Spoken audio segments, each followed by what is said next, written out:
ರಕ್ಮವ ಆಮೇಲೆ ಮೊನ್ನೆ ಒಬ್ರು ಪೂಜೆಗೆ ಅಂತ ಹೇಳಿ ಬಂದಿದ್ರು. ಹಾಂ. ಅವ್ರ ಮಗು ಹುಟ್ಟಿದಬ್ಬ ಇದೆ ಅಂತ ಹೇಳಿ ಬಂದಿದ್ರು. ಅವ್ರ ಪೂಜೆ ಸಾಮಾನಲ್ಲಿ ತೆಂಗಿನಕಾಯಿ ಕೊಳ್ತೋಗಿತ್ತು. ಅದು ಏನು ಒಳ್ಳೇದ ಕೆಟ್ಟದ?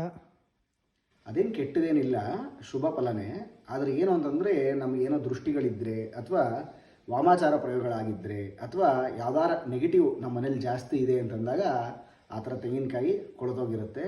ಆ ಥರದೆಲ್ಲ ಏನು ಎದುರ ಅವಶ್ಯಕತೆ ಇಲ್ಲ. ಆ ಥರ ಆದಾಗ ಹೊಸ ತೆಂಗಿನಕಾಯಿ ತಂದು ದೇವರ ಪೂಜೆಯನ್ನು ಮಾಡಿದ್ರೆ ಸಾಕು. ಯಾವುದೇ ಅಪಮೃತ್ಯುಗಳಿದ್ರೂ ಅವಾಗ ಅದು ಪರಿಹಾರ ಆಗುತ್ತೆ, ಮತ್ತು ಯಾವುದೇ ದೃಷ್ಟಿಗಳಿದ್ರೂ ಅದು ಪರಿಹಾರ ಆಗುತ್ತೆ. ಜೊತೆಗೆ ಕಾಯಿ ಒಡೆದಾಗ ತೊಟ್ಲು ಕಾಯಿ ಬಂದರೆ ಅದು ಇನ್ನೂ ಶುಭ ಫಲ. ಅಂದರೆ ಮನೆ ಕುಟುಂಬದಲ್ಲಿ ಯಾರೋ ಒಬ್ಬರು ಒಂದು ಗರ್ಭಧಾರಣೆ ಆಗ್ತಾರೆ, ಶುಭ ಸೂಚನೆ ಅಂತ.